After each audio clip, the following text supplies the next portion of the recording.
विजया एकादशी व्रत कथा। नमस्कार भाइयों बहनों, जय माँ गायत्री। आप सभी का मेरे YouTube चैनल शुभकर माही अष्टों में स्वागत है। आज के दिन सुनेंगे विजया एकादशी की व्रत कथा। आप सभी से विनम्र निवेदन है, अगर आप मेरे चैनल पर पहली बार आए हैं तो प्लीज़ वीडियो को लाइक, चैनल को सब्सक्राइब और वीडियो को ज़्यादा से ज़्यादा शेयर करें, ताकि आपके साथ साथ आपके अपने भी इस कथा का लाभ ले सकें। विजया एकादशी का व्रत जो है, यह विशेष ही फलदायी व्रत माना जाता है। विजया एकादशी का व्रत एकादशियों की तरह बहुत ही कल्याणकारी शास्त्रों में बताया गया है। ऐसी मान्यता है कि जो भी व्यक्ति विजया एकादशी का व्रत करता है, उसे इस लोक में विजय की प्राप्ति होती है और उनका परलोक भी अक्षय बना रहता है। युधिष्ठिर कहने लगे कि हे वासुदेव, फाल्गुन के कृष्ण पक्ष में किस नाम की एकादशी होती है? हे प्रभु, कृपया करके मुझे बताएं।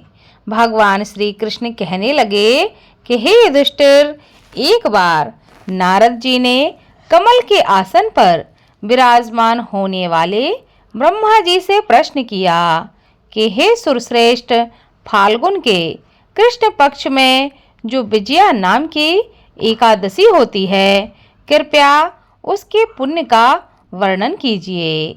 ब्रह्मा जी ने कहा कि हे नारद, अगर तुम जानना चाहते हो तो सुनो, मैं तुम्हें एक उत्तम कथा सुनाता हूँ जो समस्त पापों का अपहरण करने वाली है। यह व्रत बहुत ही प्राचीन, पवित्र और पापनाशक है। यह विजया नाम की एकादशी राजाओं को विजय प्रदान करती है, इसमें तनक भी संदेह नहीं करना।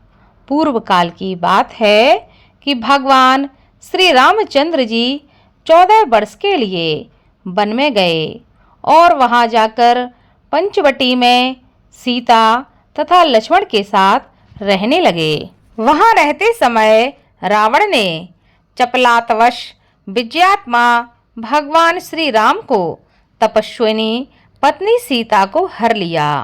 उस दुख से भगवान श्री राम व्याकुल हो उठे। उस समय माता सीता की खोज करते हुए वे वन में घूमने लगे। कुछ दूर जाने पर उन्हें जटायु मिले, जिनकी आयु समाप्त हो चुकी थी। इसके बाद उन्होंने वन के भीतर कंबंध नामक राक्षस का वध किया। फिर सुग्रीव के साथ उनकी मित्रता हुई। तत्पश्चात भगवान श्री राम के लिए वानरों की सेना एकत्रित हुई। हनुमान जी ने लंका में उद्यान में जाकर सीता जी का दर्शन किया और उन्हें भगवान श्री राम को चिन्ह स्वरूप मुद्रिका दिखाकर यह बताया कि उन्हें भगवान राम ने उनके पास भेजा है। यह उन्होंने महान पुरुषार्थ का काम किया था। वहां से लौटकर वे श्री रामचंद्र जी से मिले और लंका का सारा समाचार उन्हें कह सुनाया। हनुमान जी की बात सुनकर श्री गम ने सुग्रीव को अनुमति ले लंका को प्रस्थान करने का विचार किया और समुद्र के किनारे पहुंचकर उन्होंने लक्ष्मण से कहा कि हे सुमित्रानंदन, किस पुण्य से इस समुद्र को पार किया जा सकता है? यह अत्यंत ही अगाध और भयंकर है, जल जंतुओं से भरा हुआ है।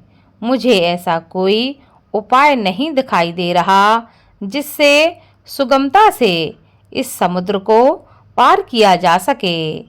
लक्ष्मण जी कहने लगे कि महाराज, आप ही आदि देव और पुराण पुरुष पुरुषोत्तम हैं। आपसे क्या छिपा है? यहाँ द्वीप के भीतर बकदालव्य नामक मुनि रहते हैं।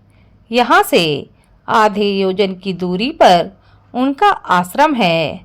हे रघुनंदन, उन प्राचीन मुनीश्वर के पास जाकर उनसे इसका उपाय पूछिए। लक्ष्मण की यह अत्यंत बात सुनकर श्री रामचंद्र जी महामुनि बकतालव्य से मिलने के लिए पहुँचे। वहां पहुंचकर उन्होंने मस्तक झुकाकर मुनि को प्रणाम किया। मुनि उनको देखते ही पहचान गए कि ये प्राण पुरुषोत्तम श्री राम हैं, जो किसी कारणवश मानव शरीर में अवतीर्ण हुए हैं। उनके आने से महर्षि को बड़ी ही प्रसन्नता हुई। उन्होंने भगवान श्री राम, आपका यहाँ कैसे आगमन हुआ? श्री राम कहने लगे कि हे ब्राह्मण देव, आपकी कृपा से राक्षसों सहित लंका जीतने के लिए सेना के साथ समुद्र के किनारे आया हूँ। हे मुनिवर, अब आप कोई उपाय बताएं जिस प्रकार साधारण रूप से यह समुद्र पार किया जा सके। इसका उपाय आप ही बता सकते हैं, कृपया हमारा मार्गदर्शन कीजिए। बकतालव्य ने कहा, श्री राम, फाल्गुन के कृष्ण पक्ष में जो विजया नाम की एकादशी होती है, तुम उसका व्रत करो। उसका व्रत करने से आपकी विजय निश्चित रूप से होगी। आप अपनी वानर सेना के साथ समुद्र को अवश्य ही पार कर लेंगे। राजन, इस व्रत का फलदायक विधि सुनिए। 10वीं का दिन आने पर एक कलश स्थापित करें।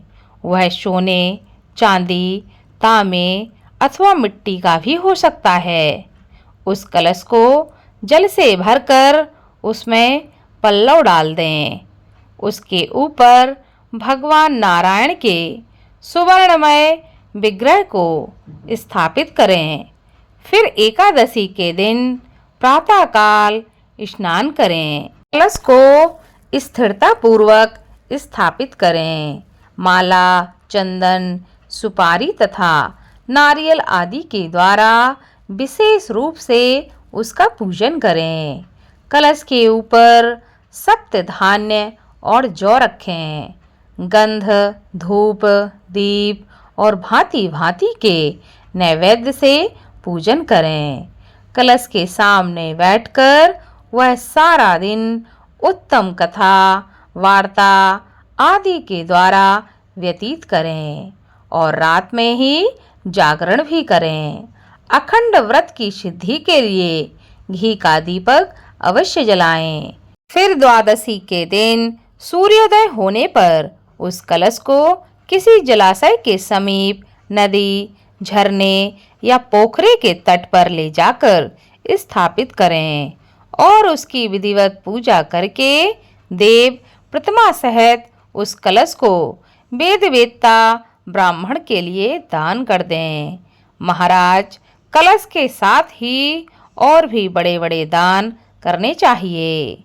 श्री राम, आप अपने यूथपतियों के साथ इसी विधि से प्रयत्नपूर्वक विजया एकादशी का व्रत कीजिए। इससे आपकी निश्चित रूप से विजय होगी और आपको हर क्षेत्र में विजय मिलेगी।